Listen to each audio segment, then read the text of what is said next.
अस्सलामुअलैकुम TV today के साथ मैं हूं फहद शहजादा। बुलेटिन के आगाज में बात करेंगे मौसम की। शहर लाहौर के आसमान पर काली घटाओं ने बसेरा कर लिया, जबकि मुख्तलिफ इलाकों में बारिश का सिलसिला जारी है, जिसके बायस मौसम खुशगवार हो गया।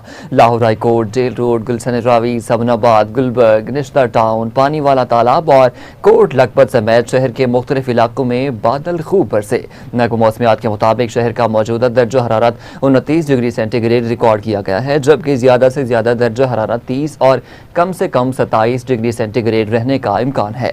महकमा मौसमियात के मुताबिक हवा में नमी का तनासुब 65% रिकॉर्ड किया गया है, जबकि 19 किलोमीटर फी घंटा की रफ्तार से हवाएं चल रही हैं। महकमा मौसमियात ने पेशगोई की है कि शहर में वक्फे वक्फे से बारिश का सिलसिला जारी रहने का इम्कान है, जबकि बारिशों का मौजूदा स्पेल 24 जुलाई तक बरकरार रहने की तवक्को है।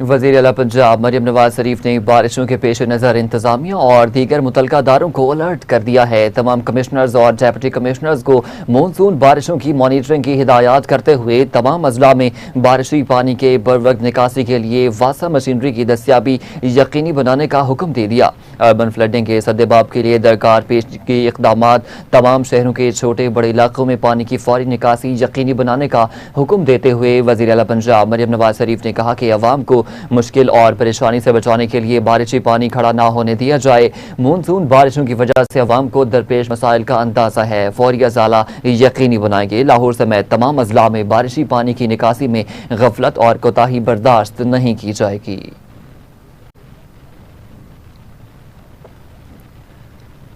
सूबाई वज़ीर इत्तलात उस्मा बुखारी ने कहा है कि पंजाब में मानसून से कबल ही हुकूमत ने ज़रूरी इक़दाम कर लिए हैं। अपने बयान में उस्मा बुखारी ने कहा कि पंजाब के तमाम अजला में वासा कायम कर दी गई है। वज़ीर आला पंजाब ने 15 अजला में वासा को 272 नई 12 अक़साम की मशीनरी फराहम कर दी है। अगले मरले में पंजाब के तमाम अजला में 694 नई मशीनरी फराहम की जाएगी, जो पंजाब की तारीख का सबसे बड़ा वासा का प्रोग्राम है। पंजाब भर में 105 अंडरग्राउंड स्टोरेज टैंक्स पर तेजी से काम जारी है। मरियम नवाज पंजाब के स्टोरेज सिस्टम में अगले 50 साल के इंतजामात कर रही हैं। तामीराती काम के मयार पर कोई समझौता नहीं किया जाएगा।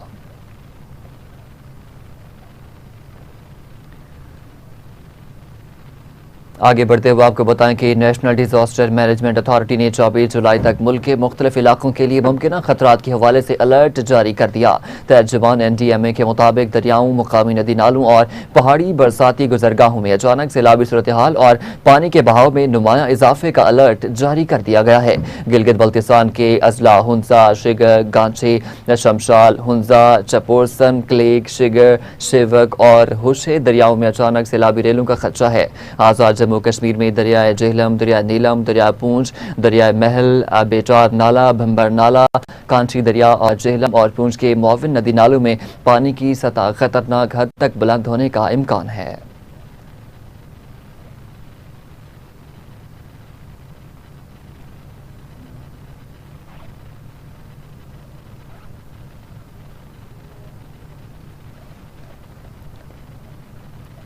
खैबर पख्तूनख्वा में गुज़िश्ता 24 घंटे के दौरान होने वाली तेज़ बारिशों और फ्लश फ्लड से घरों की छतें और दीवारें गिरने के वाक़यात और सैलाबी रेले में बह जाने के बायस अब तक 12 अफराद जाँ बहक जबकि 15 अफराद जख्मी हुए हैं। PDMA के मुताबिक मजमूई तौर पर जाँ बहक अफराद में 6 मर्द, 5 बच्चे और 1 खातून, जबकि जख्मियों में 8 मर्द, 2 खवातीन और 5 बच्चे शामिल हैं। तेज़ बारिशों और फ्लश फ्लड के बायस मजमूई तौर पर 14 घरों को नुकसान पहुँचा, जिसमें 13 घरों को जुज़वी जबकि एक घर मुकम्मल मुनहदिम हो गया। PDMA ने बताया कि ये हादसा सूबे के मुख्तलिफ अजला में पेश आए।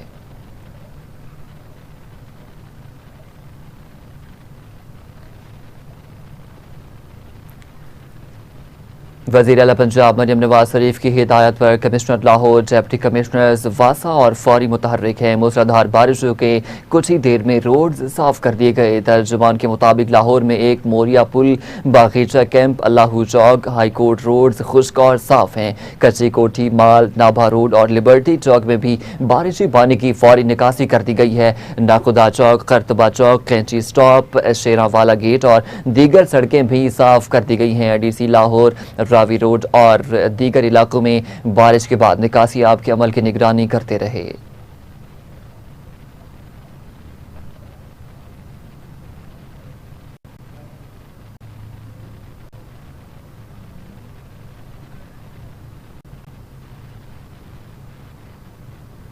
आगे बढ़ते हुए आपको बताएं कि वज़ीर आज़म शहबाज शरीफ ने गिलगित बल्तिस्तान की अवाम की फलाह बहबूद के लिए नवमुंतखब हुकूमत के साथ मिलकर काम करने के अज़्म का इआदा किया है। वज़ीर आज़म शहबाज शरीफ से वज़ीर आला गिलगित बल्तिस्तान अमजद हुसैन ने मुलाकात की है, जिसमें गिलगित बल्तिस्तान के अमूर पर तबादला ख्याल किया गया। इस मौके पर वज़ीर आज़म ने अमजद हुसैन को वज़ीर आला गिलगित बल्तिस्तान का ओहदा संभालने पर मुबारकबाद पेश की। वज़ीर आज़म शहबाज शरीफ ने कहा कि वफाकी हुकूमत गिलगित बल्तिस्तान की अवाम की फलाह बहबूद के लिए नवमुंतखब हुकूमत के साथ मिलकर काम करने के लिए पुरअज़्म है। इसी हवाले से मज़ीद जानते हैं नुमाइंदा इस्लामाबाद राना जामीन हमारे साथ लाइन पे मौजूद हैं। जी राना जामीन, बताइएगा मज़ीद क्या तफसीलात हैं इस मुलाकात की। Please hold on. गालिबन राना जामीन के साथ हमारा राब्ता मुनक़ता हो गया है। आपको अपडेट कर रहे हैं कि वज़ीर आज़म शहबाज शरीफ की गिलगित बल्तिस्तान के वज़ीर आला से मुलाकात हुई है। इसी पर मज़ीद तफ़सीलात जानेंगे। हमारे साथ मौजूद हैं नुमाइंदा इस्लामाबाद राना जामीन। जी राना जामीन, बताइएगा मज़ीद क्या तफ़सीलात हैं इस मुलाकात की।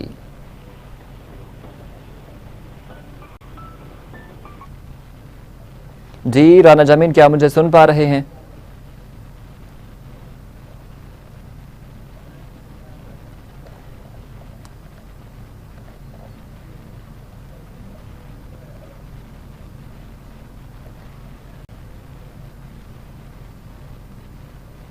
आगे बढ़ते हुए आपको बताएं कि ईरान के वज़ीर दाखिला सिकंदर मोमनी ने अपने दौरे पाकिस्तान के दौरान पाकिस्तान मोनूमेंट का दौरा किया है, जहां वज़ीर मुमलिकत बराए दाखिला जलाल चौधरी ने उनका इस्तकबाल किया। इस मौके पर फेडरल कॉन्स्टेबलरी के चाको चौबन दस्ते ने ईरानी वज़ीर दाखिला को गार्ड ऑफ ऑनर पेश किया। सिकंदर मोमनी ने यादगार शोहदा पर हाजिरी दी, फूलों की चादर चढ़ाई और फातिहा ख्वानी की है। उन्होंने शोहदा की अजीम कुर्बानियों को खराज अकीदत पेश करते हुए उनकी खिदमात को भी सराहा है। दौरे के दौरान ईरानी वज़ीर दाखिला को पाकिस्तान मोनूमेंट की तारीखी अहमियत के हवाले से भी ब्रीफिंग दी गई। उन्होंने यादगार शोहदा और पाकिस्तान मोनूमेंट की तारीखी और कौमी अहमियत को भी सराहा, जबकि शकरपड़ियाँ से इस्लामाबाद शहर और मारगला के पहाड़ी सिलसिले का भी मुशाहिदा किया है। इस मौके पर IG फेडरल कॉन्स्टेबलरी रियाज नज़ीर गाड़ा, DIG इस्लामाबाद और दीगर आला हुकाम भी उनके हमरा थे।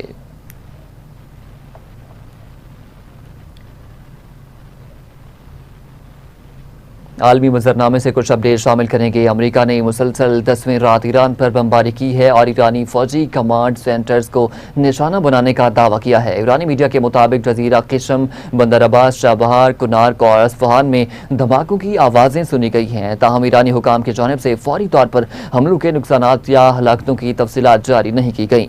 खरीद फारिज के साहिल पर वाक़े कस्बे सिर्फ के करीब मुतअद्दिद धमाकों की आवाज़ें सुनी गई हैं। इरना के मुताबिक आज होने वाले धमाकों की सही जगह का अभी तक ताजुन नहीं हो सका है और बाज़ मकामी रिपोर्ट्स में समुंदर में आवाज़ें सुनाई देने की इतला मिली हैं। दूसरी जानिब पासरार इनकलाब के मुताबिक करबान के इलाके रुतबा जनूब के फ़ज़ाओं में अमरीकी फ़ौज की जानिब से दागे गए क्रूज़ मिसाइल को नाकारा बना दिया है। अमरीकी सेंट्रल कमांड ने कहा है कि अमरीकी फ़ौज के मुसलसल 10वीं रात ईरान पर हमले मुकम्मल हो गए, जिसमें मिसाइल और ड्रोन्स लॉन्चिंग मकामात और फ़ज़ाई दिफाई निज़ाम को निशाना बनाया गया। एक बयान जारी करते हुए बताया कि ईरान के खिलाफ एक और मरला वार हमले मुकम्मल कर लिए हैं। अमरीकी फोर्सेज ने ईरानी फौजी कमांड सेंटर्स, बहरी सलाहियतों, मिसाइल और ड्रोन लॉन्च साइट्स और फ़ज़ाई दिफाई निज़ाम को निशाना बनाया। बयान में कहा गया कि अहम बैन अक़वामी बहरी गुज़रगाह से तजारती जहाज़ों की आमदरफ्त बदस्तूर जारी है। मई के आगाज़ से अब तक सैटकॉम की फोर्सेज ने तकरीबन 900 तजारती जहाज़ों और 45 करोड़ बैरल खाम तेल की तरसील में मदद फराहम की है।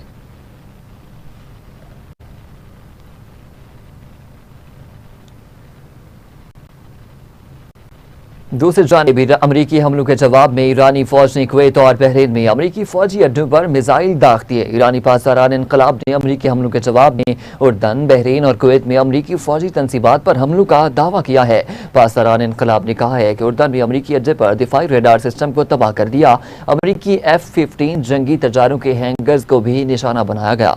कार्रवाइयाँ दुश्मन के रेडार निज़ाम को नाकारा बनाने, फ़ज़ाई दिफाई निज़ाम को ख़त्म करने के लिए की गई हैं। ये भी कहा गया है कि खित्ता अमरीकी जारहियत पसंद अफवाज के लिए नहीं है।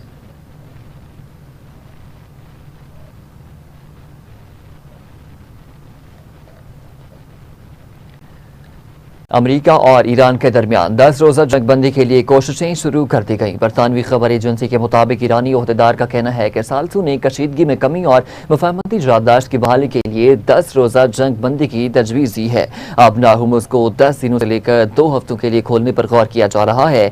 ईरानी मीडिया के मुताबिक जंगबंदी की तजवीज़ पाकिस्तान और कतर ने पेश की है। ईरान ने साल्सू के जरिए तजवीज़ मिलने की तस्दीक कर दी है। तर्जुमान ईरानी वजारत खारजा इस्माइल बकाई ने बताया कि सालिस मजीद कशीदगी को रोकने के लिए सरगर्म है। साल्सों के जरिए अमरीकी पैगामात मिल रहे हैं।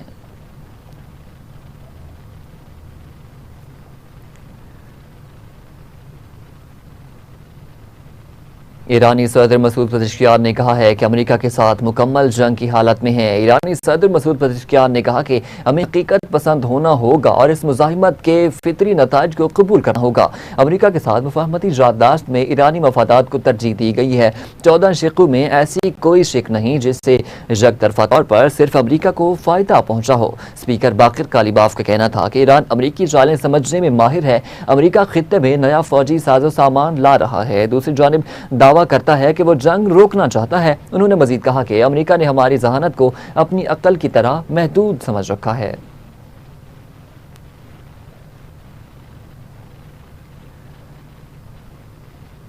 आगे बढ़ते हुए आपको बताएं कि अमेरिकी महकमा दिफा पेंटागन ने तस्दीक की है कि 2 हफ्तों से जारी ईरान जंग में तकरीबन 100 फौजी जख्मी हुए। पेंटागन के तर्जुमान शान पार्ने ने कहा है कि 7 जुलाई से अब तक तकरीबन 100 अमेरिकी फौजी जख्मी हुए हैं जिन्हें मुख्तलिफ नौयत के जख्म आए हैं। उनमें से 96% जख्मी फौजी ड्यूटी पर वापस आ चुके। यह इंकशाफ ऐसे वक्त में सामने आया है जब अमेरिका ने जुमा को ईरानी हमले से हलाक 2 फौजियों की शनाख्त जाहिर की है। इससे पहले पेंटागन ने सिर्फ इतना बताया था कि 28 फरवरी से अब तक 14 फौजी हलाक और 427 जख्मी हुए हैं। वाज़ेह है कि शुमाली इराक और उर्दन में अमेरिकी अड्डों पर ईरान के जवाबी हमलों में हलाक अमेरिकी फौजियों की तादाद भी बढ़ने का खदशा है।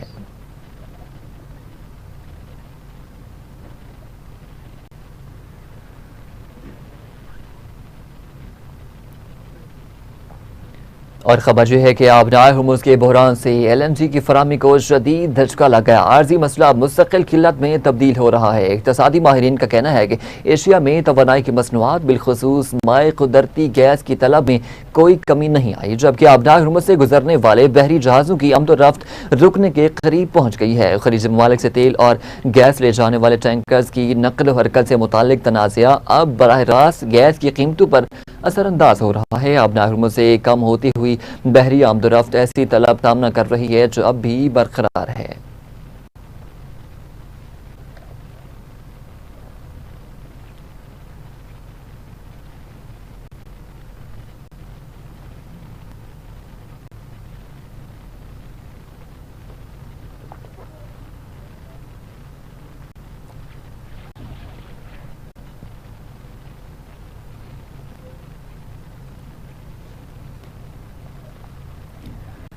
दूसरी जानिब पेट्रोलियम मसनूआती कीमतों में होशरुबा इजाफे पर जमात इस्लामी ने 7 अगस्त को मुल्क गिर एहतजाज का ऐलान कर दिया है और हुकूमत को खबरदार करते हुए कहा है कि अगर उसने एहतजाज रोकने की कोशिश की तो फिर यह हुकूमत गिराव तहरीक शुरू हो सकती है। हाफिज नईमुर रहमान ने बलोचिस्तान में अमन अमान के क़याम के लिए ग्रेटर कौमी कॉन्फ्रेंस करवाने और बलोचिस्तान समेत तमाम स्टेक होल्डर्स को मिल बैठने का भी ऐलान किया है।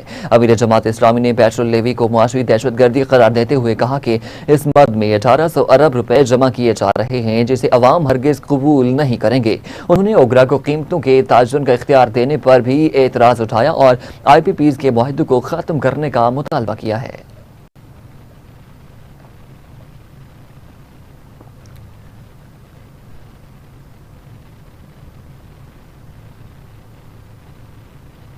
अमीर जमात इस्लामी पाकिस्तान हाफिज नईमुर रहमान ने हमास के मुंतखब सरबराह खलीलुल हजा को तहनीती खत इरसाल करते हुए उन्हें तंजीम की क़यादत संभालने पर मुबारकबाद पेश की है। हाफिज नईमुर रहमान ने अपने पैगाम में कहा कि वो अपनी और जमात इस्लामी की जानिब से खलीलुल हजा को हमास का सदर मुंतखब होने पर दिली मुबारकबाद पेश करते हैं और भारी जिम्मेदारी शहीद राहिया असनवार जैसे अजीम कायद के बाद आपके सपुर्द हुई है। उनका फ़लस्तीनी शोहदा की बेमिसाल कुर्बानी और उनके पाकीज़ा खून को खराज अक़ीदत पेश करते हुए कहना था कि अल्लाह ताला खलीलुल हजा की जिद्दोजहद में बरकत अता फरमाए और फ़लस्तीनी अवाम को कामिल आज़ादी और फतह से सरफराज करे।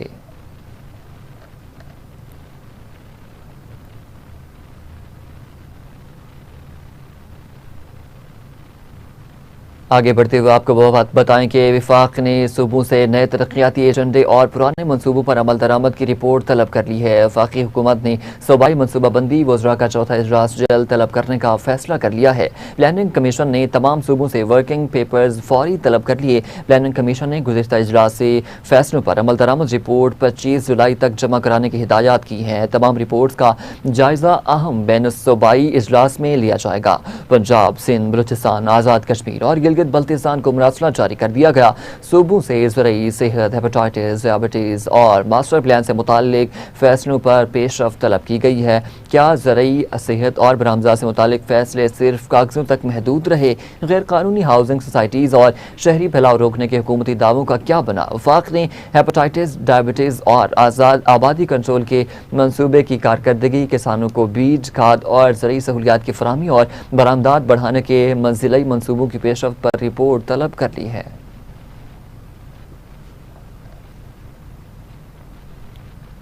लाहौर हाई कोर्ट के 10 एडिशनल जजेस की ताशुनाती के लिए जुडिशल कमीशन का अहम इजलास। ज़राए के मुताबिक लाहौर हाई कोर्ट के 10 एडिशनल जजेस की ताशुनाती के लिए 24 नामों पर गौर किया जाएगा। इजलास में लाहौर हाई कोर्ट के एक एडिशनल जज की मुस्तकली का मामला भी ज़ेर गौर आएगा। इजलास की सदारत चीफ जस्टिस पाकिस्तान शाहजहां आफरीदी कर रहे हैं।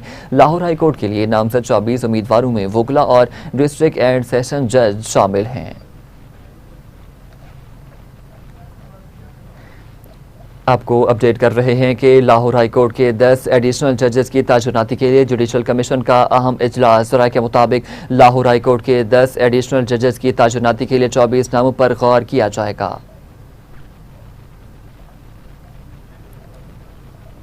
इसी हवाले से मजीद जानते हैं नुमाइंदा लाहौर जासिर अब्बासी हमारे साथ मौजूद हैं। जी जासिर, बताइएगा मजीद क्या तफसीलात हैं? जी बिल्कुल, ज़राए के मुताबिक जुडिशनल कमीशन के अजलास में लाहौर हाई कोर्ट की खाली सीटों पर 10 नए जजेस को लगाने की मंजूरी दे दी गई है।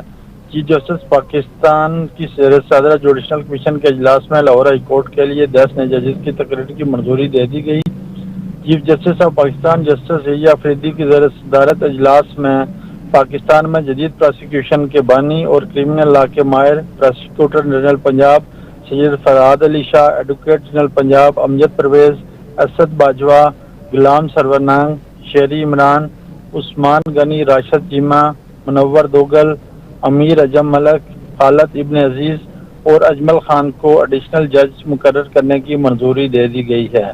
जुडिशल कमीशन के अजलास में लाहौर हाई कोर्ट के एक जज की मुस्तकली और 10 एडिशनल जजेस की तैनाती पर गौर किया गया। मजमूई तौर पर 10 नशिस्तों के लिए 24 उम्मीदवार मैदान में आए। जी ठीक है, बहुत शुक्रिया जासिर अब्बासी, आप हमें तफसीलात बता रहे थे।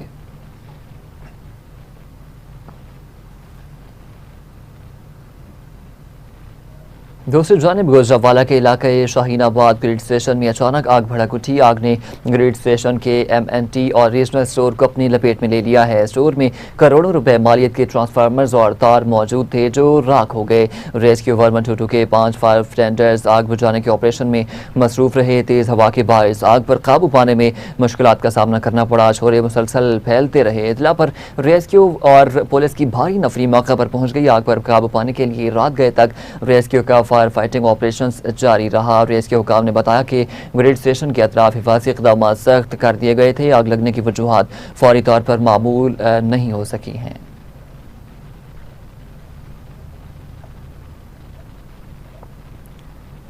लाहौर पुलिस का मुनशात फरोशों के गिर्द शिकंजा सख्त। रवां साल 4032 मुलजमान गिरफ्तार, जबकि मुकदमात भी दर्ज कर लिए गए। CCPO लाहौर बिलाल सिद्दीक कमियाना ने कहा है कि मुनशात फरोशी में मुलव्वस अनासर के खिलाफ बिला इम्तियाज कार्रवाइयाँ जारी रहेंगी।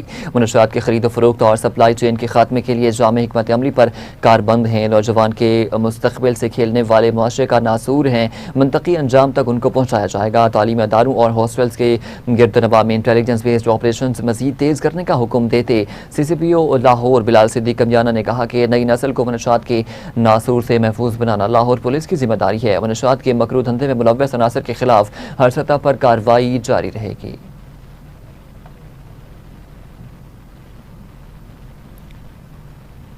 उधर दूसरी जानिब लाहौर के इलाके जोहर टाउन में शादीवाल से शौकत खानम की जानिब फर्स्ट लेन से में सड़क पर गहरा गड्ढा पड़ने से ट्रैफिक की रवानी मुतासर हो गई। तर्जुमान के मुताबिक CTO लाहौर सैयद अब्दुल रहीम शराजी की हिदायत पर फौरी हिफाजी इक़दाम करते मौका पर बैरियर्स लगा दिए गए। सेक्टर इंचार्ज टाउनशिप मौका पर मौजूद हैं। ट्रैफिक को महफूज मुतबादिल रास्ते से गुजारा जा रहा है। CTO लाहौर ने मुतलका अदारे को गड्ढे की फौरी मुरम्मत के लिए इक़दाम की हिदायत कर दी है। CTO लाहौर अब्दुल रहीम शराजी ने कहा है कि शहरी दौरान सफ़र एहतियात करें और ट्रैफिक पुलिस की हिदायत पर अमल करें।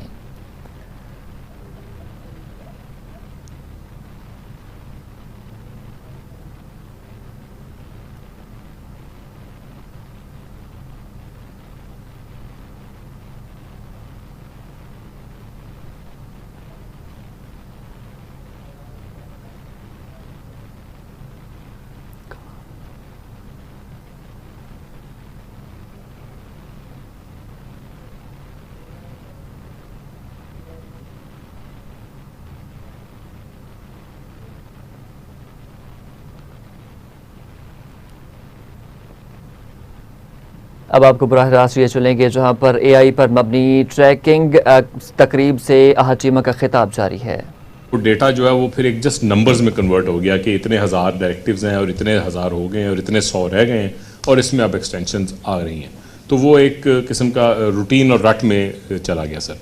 उसके अंदर exactly starting from the directive itself कि उसके अंदर क्या डिटेल होनी चाहिए, कितनी डिटेल में उसकी रिक्वायरमेंट्स एलेबोरेट होनी चाहिए, वो सब सर फिर कैप्चर की गई। फॉर एग्ज़ाम्पल अगर किसी को आपने ये कहा कि सेक्रेटरी कॉमर्स फलां एम्बेसडर से मिलें, वो मीटिंग हो गई और उसकी टिक बॉक्स भी हो गया, वो डायरेक्टिव कंप्लाई हो गया, बट उसकी कोई आउटपुट या आउटकम तो एज सच नहीं आई ना, क्योंकि उसको तो आपने मिलवाना था किसी एक्सपोर्ट के रिलेटेड काम के लिए, किसी पर्टिकुलर सब्जेक्ट के लिए।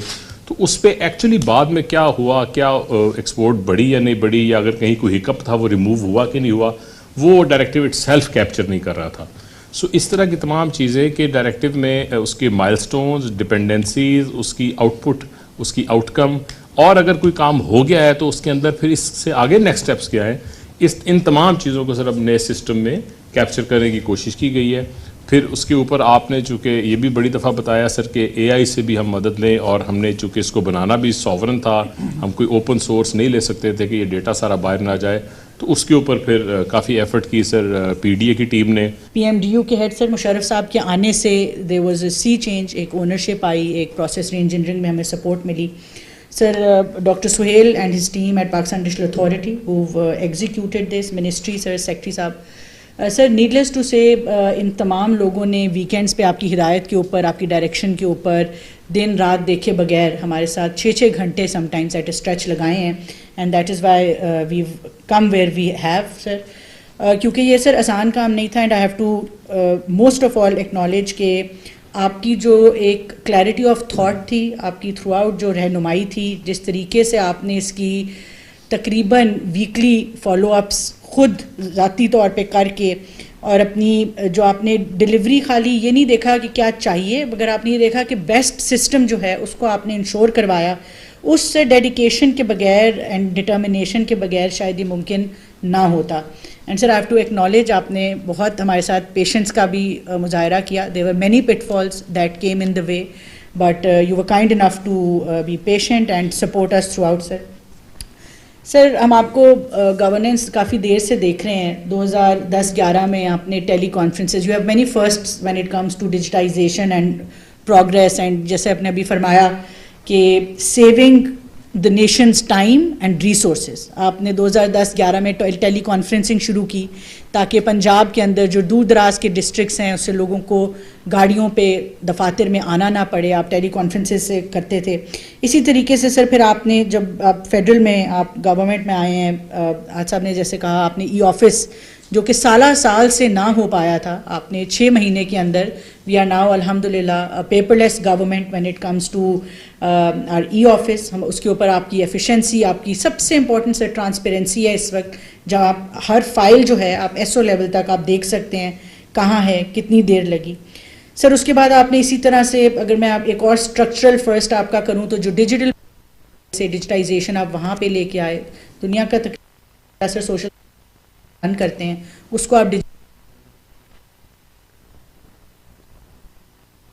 एलिजेंट एरा में आपकी रहनुमाई में मूव कर रहे हैं. For the first time we are entering an AI led office management system, जिसके ऊपर एविडेंस बेस्ड गवर्नेंस जो है वो इंश्योर कराई जाएगी. और जैसे कि अभी आपने भी कहा कि एफिशिएंसी, ट्रांसपेरेंसी, अकाउंटेबिलिटी, ये तमाम चीज़ें इनसे मुमकिन हो सकेंगी. मैं सर रिक्वेस्ट करूँगी कि मुशर्रफ साहब एक प्रेजेंटेशन दे देते हैं sir. Sir, the genesis of this system is that you're directed that to create a clear system solution to anchor government's reform agenda, get effective policy implementation, and define governance as high quality policy analytics, timely implementation, tracking of well-defined completion outputs, documentation of data post completion to assess results, and optimize a system that builds on the three foundations of discipline of process, performance consequences, and quality of outputs. Now, the reason for showing this is that if such complex and intricate relationships or policies are to be implemented, then only a credible intelligence system can be a foundation on which this could be built. Now, so PMOS is a system solution to achieve effective implementation under your directions. Number one is government's reform agenda, sir. The government is pursuing, as I was saying, interconnected reforms to raise incomes, drive growth, and improve lives across Pakistan, as you just said. And to get to that agenda, a detailed governance mechanism ensconced in a system is required where policy decisions can be tracked to effective implementation and outcomes can be documented. As technology is refining governments, so this was the time to bring in AI, as the Minister IT has mentioned. And said an implementation gap was needed in closing what your directions are and what gets done at the ministry level, and how is it documented, and what are the consequences and policy results. Then, sir, as you said, the value of this system will be measured only by the difference it makes in the lives of ordinary Pakistanis. So, PMOS functionalities and governance, I would just like to describe three elements here, sir. One is the policy calibration and documentation. The part is that it has to enable that day-to-day policy calibration informed by data is documented well and is communicated to the implementing agencies, ministries or divisions or other attached bodies. It has to be a dynamic repository of directives that carry a complete record of actions, and finally it should develop an internal intelligence. Only if we have internal intelligence of data, of contacts, of what is to be done, artificial intelligence can read that and provide us the answers. Artificial intelligence, sir, I think a great thing is that with Minister IT's leadership and PD's work, sovereign AI layer is now being built that reads, classifies, interlinks directives, and ultimately this work will improve as we can provide it more information. One other feature, sir, that under your directions has been built in the system is anticipatory governance. So rather than waiting for a deadline to pass and then do something about it, the system is going to generate timely alerts and ensure that the action is taken in time. Then the reports will be structured so that enough information is there for decisions and performance evaluation. Sir, the heart of the governance is the Prime Minister's office, and therefore this system, of course, will be now aiming to convert resources and opportunities better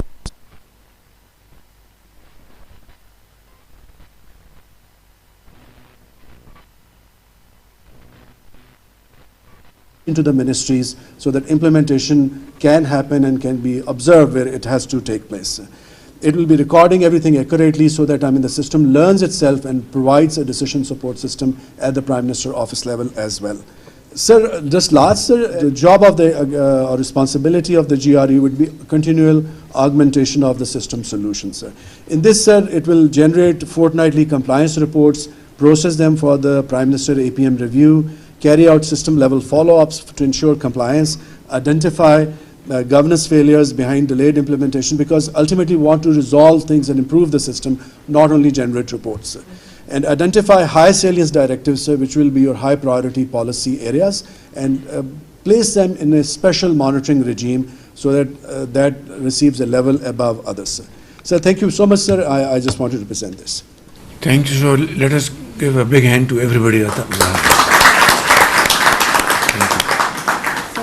Now, from today onwards, I will not expect any of you in my office with a file in your hand. Everything will be discussed through this mechanism. Please make it very clear in your minds and that this is the mode and the system we are going to work through from today onwards. I'd like to thank Muhtarama Shahzad Fatma, Secretary IT. I had to really work very hard with them, but then they were willing partners and they've worked smoothly and efficiently. And once again, thank you all, and I'd like to request all of you to now take a full interest in this mechanism. This is going to make your life easy in terms of delivery, and in the end of the day, if Pakistan is served, I think you are then great heroes of Pakistan. Thank you very much. बहुत शुक्रिया. वज़ीर आज़म office Islamabad में मसनूई ज़हानत पर मबनी जदीद आपको update करें कि वज़ीर आज़म हाउस इस्लामाबाद में मसनूई ज़हानत पर मबनी जदीद ट्रैकिंग और फैसला साज़ी निज़ाम की इफ्तिताही तकरीब मुनक़्क़िद हुई है। इस मौके पर वफ़ाक़ी वज़रा हाजिमा और शहज़ाद फ़ातिमा ख़्वाजा ने वज़ीर आज़म शहबाज शरीफ को जदीद निज़ाम पर ब्रीफिंग दी है। हाजिमा ने कहा कि वज़ीर आज़म की हिदायत की रोशनी में फैसला साज़ी के अमल में मसनूई ज़हानत और जदीद टेक्नोलॉजी को बरूए कार लाया जा रहा है।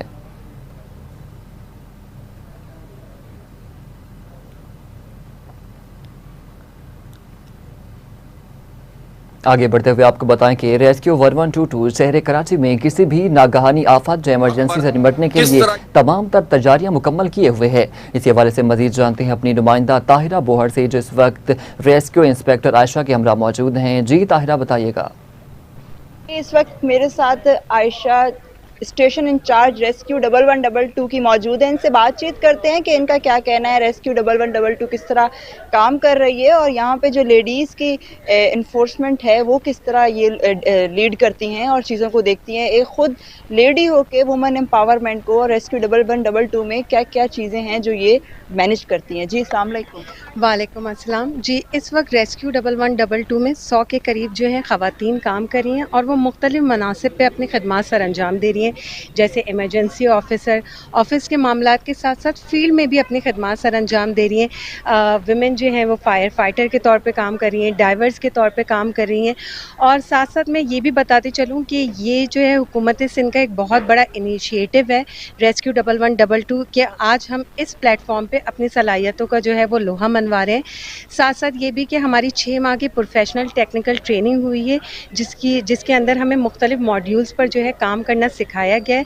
तो आज हम यहाँ पे मौजूद हैं और जो है आवाम को अपनी खदमात जो अपनी और आवाम की जो आवाम के साथ जो है थोड़ा आवाम के लिए जो है हम ये इदारा काम कर रहा है। अच्छा, आप क्या समझती हैं कि पिछले गुज़िश्ता अगर हम कबल पीछे जाएं तो गुल प्लाजा में एक वाक़या कबल पेश आया था और उसमें रेस्क्यू 1122 को बहुत तनकीद का निशाना बनाया गया था। तो आप क्या समझती हैं उस हवाले से कि उसमें जब इंक्वायरी बेस सब चीज़ें हुई तो उसमें क्या रेस्क्यू 1122 ने अपने जो काम किए थे उसमें उन्होंने अपने आप को बरी ज़िम्मा किया? देखिए, रेस्क्यू 1122 ने बर वक्त रिस्पॉन्स प्रोवाइड किया। जिस वक्त हमारे पास कॉल आई 10:36 में हमारे पास कॉल आई, 10:37 में यहाँ पे टीम जो है निकली और 11 जो 10:52 थे वहाँ टीम पहुँच चुकी थी। तो हमारे पास सारा जो रिकॉर्ड होता है वो हमारे सेंट्रल कमांड एंड कंट्रोल में महफूज होता है, जिसकी वजह से हम जो है तमाम इंक्वायरी से उससे जो है बरी ज़िम्मा भी हुए। और जो है आपके सामने आपने कई चीज़ें देखी भी होंगी, टीवी पैकेजेस भी देखे होंगे जिसके अंदर वो खुद आए हैं और उन्होंने रेस्क्यू 1122 का विज़िट किया है, सेंट्रल कमांड एंड कंट्रोल का विज़िट किया है, जहाँ पे एक एक मूवमेंट जो है वो हमारी जो है ऑन रिकॉर्ड होती है।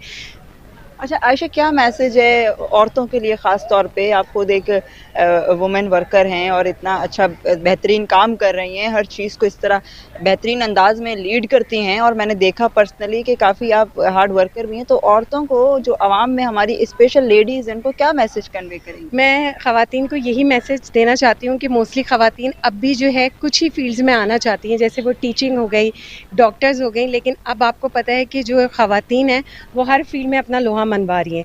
वो एज अ साइंटिस्ट भी काम कर रही हैं और रेस्क्यू 1122 में भी जो है ख़वातीन जो है अनट्रेडिशनल कैरियर है, उसमें एक फायर फाइटिंग भी है, उसके अंदर और दूसरे ऑपरेशंस में भी जाना होता है।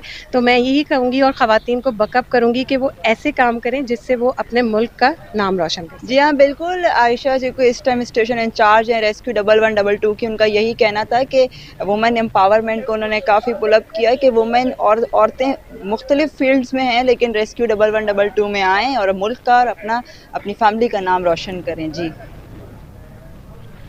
न्यूज़ स्टूडियो से फिल वक्त इतना ही। मज़ीद खबरों और अपडेट्स के लिए देखते रहिए TV टुडे न्यूज़।